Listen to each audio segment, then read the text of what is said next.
Selamat pagi dan salam sehat untuk kita semua. Perkenalkan, nama Ibu Nelly Stefani Natasha. Ibu akan mengajar kalian dalam beberapa minggu ke depan. Nah, pada hari ini tema kita adalah panggilan para murid Yesus. Sebelum kita memulai pembelajaran, kita akan menyanyikan sebuah lagu yang berkaitan dengan materi, yaitu Dengar Dia Panggil Nama Saya.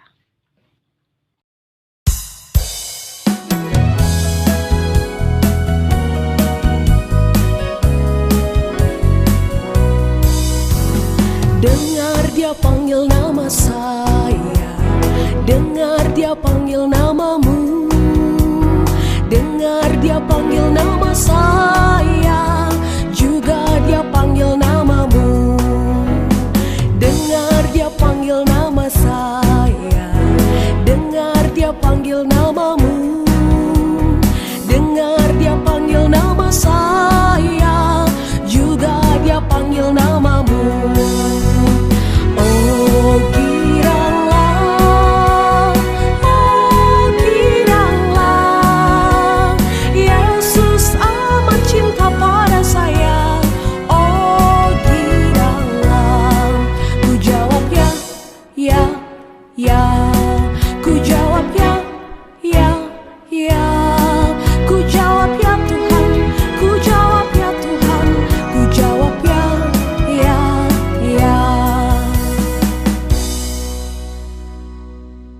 Nah, sekarang marilah kita berdoa.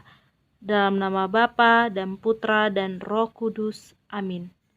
Allah Bapa yang Maha Baik, terima kasih atas rahmat dan berkat yang telah Kau limpahkan kepada kami. Sebentar lagi kami akan memulai pembelajaran kami. Maka kami mohon turunkanlah Roh Kudus-Mu atas kami, agar kami dapat belajar dengan baik dan dapat menerapkan dalam kehidupan kami sehari-hari, demi Kristus Tuhan dan pengantara kami. Amin. Dalam nama Bapa dan Putra dan Roh Kudus. Amin. Nah, sekarang kita masuk kepada tujuan pembelajaran. Pada pembelajaran kali ini, kita harus memenuhi beberapa tujuan pembelajaran. Yang pertama adalah mampu mengungkapkan pengalamannya ketika menerima dan menanggapi panggilan dari orang lain. Yang kedua, mampu menceritakan kembali kisah panggilan murid-murid Yesus dan tanggapan mereka terhadap Yesus sebagaimana diceritakan menurut kitab suci. Dan ketiga, menyebutkan syarat-syarat mengikuti Yesus berdasarkan kitab suci. Keempat, mampu menjelaskan makna menjadi murid Yesus. Dan kelima, mampu membuat refleksi tertulis tentang kehidupan pribadinya sebagai murid Yesus. Dalam mewartakan kerajaan Allah, Yesus tidak ingin sendiri.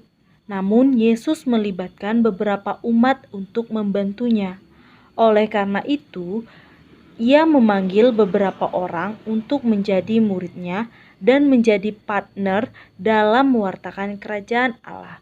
Apa itu partner? Nah, partner itu adalah kawan kerja ataupun rekan kerja.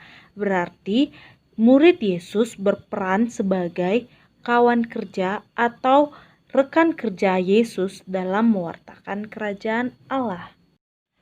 Nah, di sini telah tersedia sebuah gambar atau foto.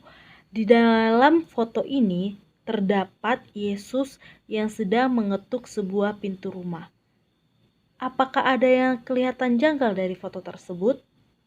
Nah, benar.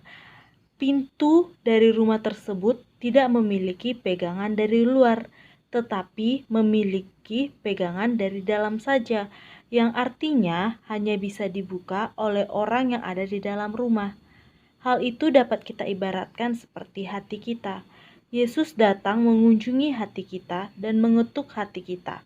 Namun ada orang yang menerima dan ada juga orang yang tidak menerimanya. Orang yang menerima Yesus di dalam hatinya, itulah orang yang selalu mengikuti dan menjalankan semua perintah yang diberikan Yesus kepada setiap manusia. Jika orang yang tidak menerimanya, dia akan melakukan kebalikan dari hal tersebut. Setiap manusia telah dipanggil Yesus untuk menjadi murid-muridnya. Namun ada yang menerimanya dan ada juga yang tidak menerima panggilan tersebut. Di sini ada pertanyaan untuk kalian. Bagaimana perasaanmu ketika mendapat panggilan tersebut? Nah, mungkin ada yang merasa biasa karena panggilan itu dilakukan oleh orang yang biasa kita temui atau orang yang akrab dengan kita. Maka pengalaman panggilan itu dapat dikatakan biasa saja. Berbeda halnya dengan panggilan istimewa. Panggilan istimewa itu dikarenakan orang yang memanggil kita juga luar biasa atau bukan orang biasa. Contohnya saja ketika kalian mendaftar ke suatu SMA favorit dan pendaftaran kalian itu diterima oleh pihak sekolah dan kalian mendapat telepon atau panggilan dari SMA tersebut, maka pengalaman ini dapat dijadikan suatu panggilan yang istimewa bagi diri kalian. Selanjutnya kita masuk kepada bacaan kitab suci. Memang banyak Injil yang menceritakan mengenai panggilan para murid Yesus. Namun sekarang kita fokus kepada Lukas 9 ayat 57 sampai 62. Injil tersebut telah tersedia di dalam slide atau PPT yang Ibu bagikan. Kalian dapat membacanya sendiri di rumah masing-masing. Dari cerita kitab suci, beberapa reaksi murid Yesus dalam menanggapi panggilannya ada dua. Yang pertama, ada yang menanggapi secara spontan, tidak memiliki rasa ragu sedikit pun untuk mengikuti Yesus.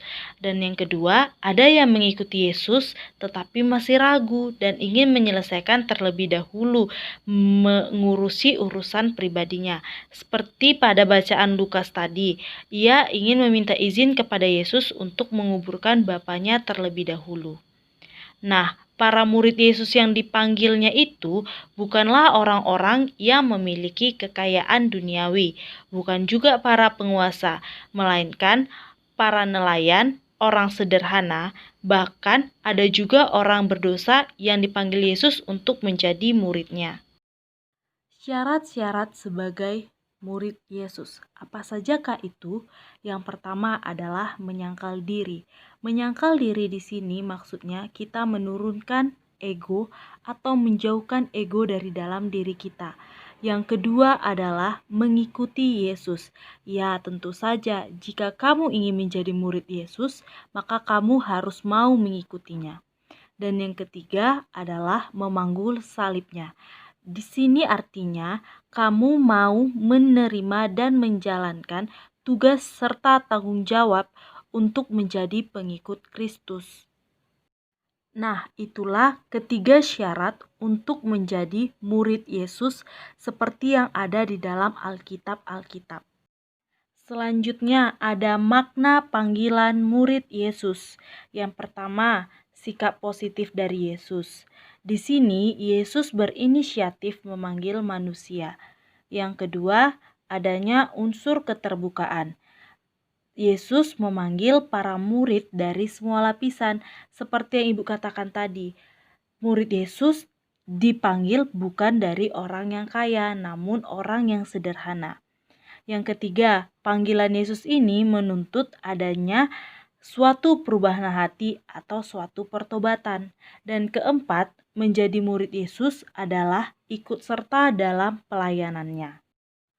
Dan sampai sekarang, Yesus masih memanggil semua orang tanpa terkecuali untuk menjadi muridnya dan untuk menjadi partnernya dalam mewartakan kerajaan Allah. Penugasan. Di sini ada 6 penugasan yang harus kalian kerjakan dan kalian selesaikan. Setelah selesai, kalian dapat memfotokannya lalu mengirimkan jawaban tersebut ke dalam Google Classroom. Nah, dari semua pembelajaran kita tadi, kita mendapat beberapa kesimpulan.